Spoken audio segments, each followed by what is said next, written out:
Oi pessoal, nesse vídeo aqui a gente vai voltar a falar de autômatos. Só que dessa vez a história vai ser um pouquinho diferente. Tá? Até agora o que vinha acontecendo é que a gente vinha incrementando o nosso modelo, né?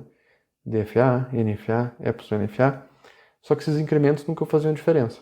Né? Tudo que eu faço com Epsilon NFA eu também consigo fazer com DFA. Só que agora a situação vai ser diferente. Tá? A gente vai dar uma habilidade a mais para o autômato, né? A gente vai pegar um Epsilon NFA e dar mais uma habilidade para ele. E isso vai ser importante. Tá? Esse autômato com essa habilidade a mais. Essa habilidade a mais é uma pilha. Tá? Esse autômato vai ter uma pilha de dados que ele vai poder guardar informação, recuperar a informação da pilha. E isso vai fazer diferença, né, de maneira que esse autômato vai ser capaz de decidir linguagens não regulares. Tá? Ou seja, ele vai ser capaz de resolver problemas que autômatos finitos determinísticos, né, DFAs, ou mesmo NFAs e Epsilon NFAs não são capazes de fazer. Tá? Como é que funciona isso, então? Bem, a gente vai começar com Epsilon NFA. Tá aqui um desenho do Epsilon NFA, não tem nada de particularmente importante nesse desenho aqui, é só para ilustrar mesmo. E vamos encaixotar ele aqui, né, nessa caixinha aqui, escrito autômato, porque nesse momento não é importante os detalhes, ali, os estados, as transições, etc. O que é importante é isso aqui, ele vai ter uma pilha. Tá, então, aqui uma pilha de dados, tem 3 símbolos na pilha aqui, né, S1, S2, S3, S1 está no topo da pilha. Então ele tem uma pilha com símbolos, né, empilhados ali, e o autômato ele vai sempre ter acesso ao topo da pilha, como qualquer algoritmo, né, que a gente implementa usando uma pilha, a gente sempre tem acesso ao topo da pilha, mas a gente pode empilhar coisas e tirar o topo da pilha da computação, né? E como é que isso vai funcionar? Bem, vamos ver a definição formal dele aqui. Tá? Então, ele é uma generalização de um Epsilon NFA, então vai ter muita coisa que a gente já conhece aqui, tá? Só que dessa vez a gente vai ter uma set tupla, né? Até a primeira vez que não é uma 5 tupla, né? Então a gente tem uma set tupla aqui. E muito disso aqui é igual ao NFA, né? Em particular, Q, sigma, Q0, F é igualzinho ao Epsilon NFA.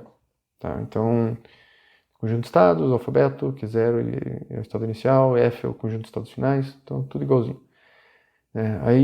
Só que ele tem um gama aqui também, né? Então o que é o gama? Gama é o alfabeto da pilha. Tá? Aqui eu coloquei tipicamente significa que não é obrigatório, mas é bem comum que seja. O alfabeto da pilha, ele inclui o alfabeto sigma, né? O alfabeto onde a gente tira os símbolos para as strings que ele vai processar, mas ele, na pilha, além dos símbolos de sigma, ele pode colocar outras coisas na pilha também. Em geral, tipicamente isso é comum.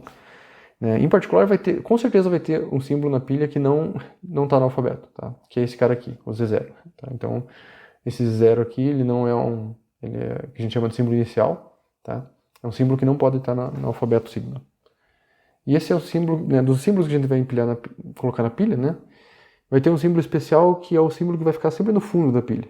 A gente pode colocar um monte de coisa na pilha, mas o último elemento no fundo da pilha vai ser sempre esse Z0. Tá? Pra gente saber, né? A gente vai desempilhando, dando pop na pilha, né? Desempilha, e chegou no momento, opa, tem um Z0, eu sei que eu cheguei no fundo da pilha. Tá? Então, isso é diferente, né? Isso não tinha nos Epsilon NFAs, e uma outra coisa diferente é a função de transição, o delta aqui, né? O que acontece com o autômato com pilha, né? Então, antes de eu mostrar os detalhes aqui da função de transição, a diferença é que agora ele tem essa pilha que ele pode usar para fazer computação. Né? Antes, né, o que o Epsilon NFA fazia? Né? Ele estava num certo estado, ele lia um símbolo, ou podia não ler, né, podia fazer uma transição Epsilon, mas digamos que ele lia um símbolo da string, e ele usava esse par, né, de qual estado que ele estava e qual símbolo que ele leu, para decidir para onde ele quer ir. Né? Ele muda para um certo estado, talvez ele tenha várias possibilidades, ele escolhe um desses. Mas é sempre assim, dado o estado e o símbolo, ele muda. No caso do PDA, ele vai dado um estado, dado um símbolo que ele leu da string, e dado o topo da pilha. Então ele vai usar essas 3 informações para decidir para onde que ele vai. Então ele tem uma gama maior de informação para tomar a decisão do que fazer. E isso vai fazer diferença na computação, de maneira que os PDAs vão ser capazes de decidir linguagens não regulares.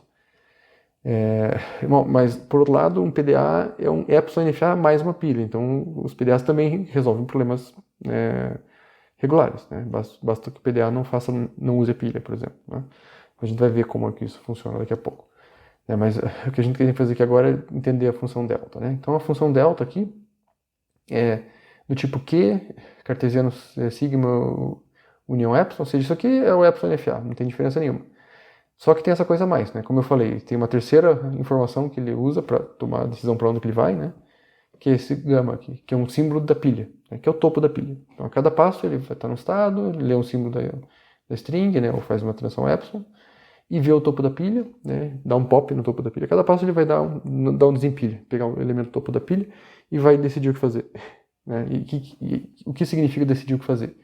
Ele vai para algum elemento desse conjunto S aqui, né? No caso dos epsilon NFAs, S era um conjunto de estados, né? A cada passo ele escolhia um estado de um conjunto de estados para fazer a transição. Aqui não é assim, tá? Ele não vai para um conjunto de estados, né? A cada passo ele vai para um desses pares aqui. Ele vai mudar de estado, né? É um autômato, mas o que eu quero dizer é que a cada passo ele vai para um desses pares. Eu digo, a função de transição retorna um par. Ela decide para qual estado que ele vai e o que ele faz com a pilha.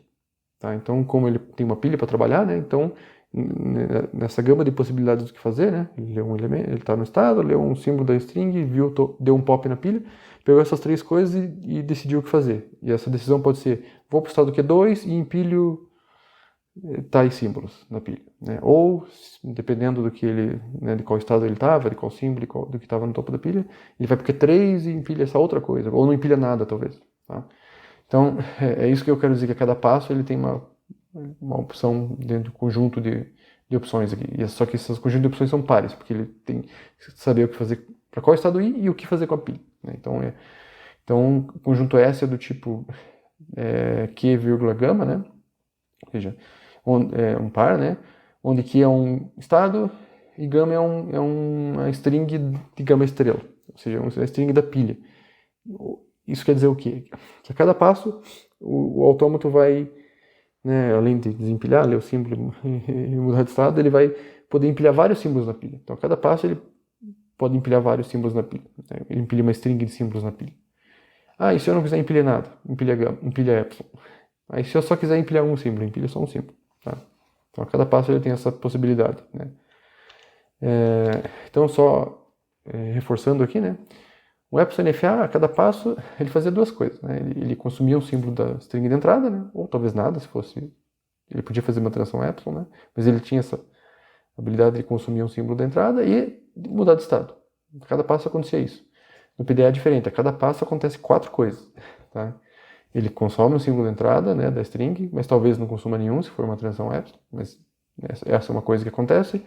A segunda coisa que acontece é ele desempilha o topo da pilha, tá? Então a cada passo ele consome um símbolo, desempilha o topo da pilha, ele vai usar essas duas informações para decidir o que ele vai, né? Ele vai mudar de estado, né?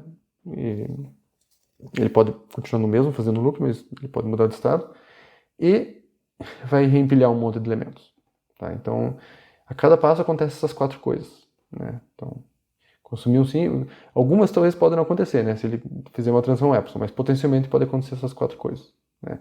Obrigatoriamente acontece essa segunda coisa aqui, que é desempilhar. A cada passo ele dá um pop na pilha, né? O que ele pode fazer nesse quarto passo, nesse quarto ponto aqui, não é no quarto passo, né? A cada passo tem 4 coisas que acontecem. Nessa quarta coisa que acontece, que é empilhar de volta, ele pode simplesmente reempilhar o que ele acabou de desempilhar, mas obrigatoriamente a cada passo ele desempilha o topo da pilha. Como eu falei, ele usa o topo que está no topo da pilha como informação para decidir o que fazer. Para isso ele tem que dar um pop na pilha. Então a cada passo ele dá um pop na pilha, consome o símbolo da string ou não, né? E usa isso junto com o estado que ele está para decidir o que fazer. E aí depois que ele decide o que fazer, ele muda de estado e reempilha um monte de coisas na pilha. E vai fazendo isso passo a passo.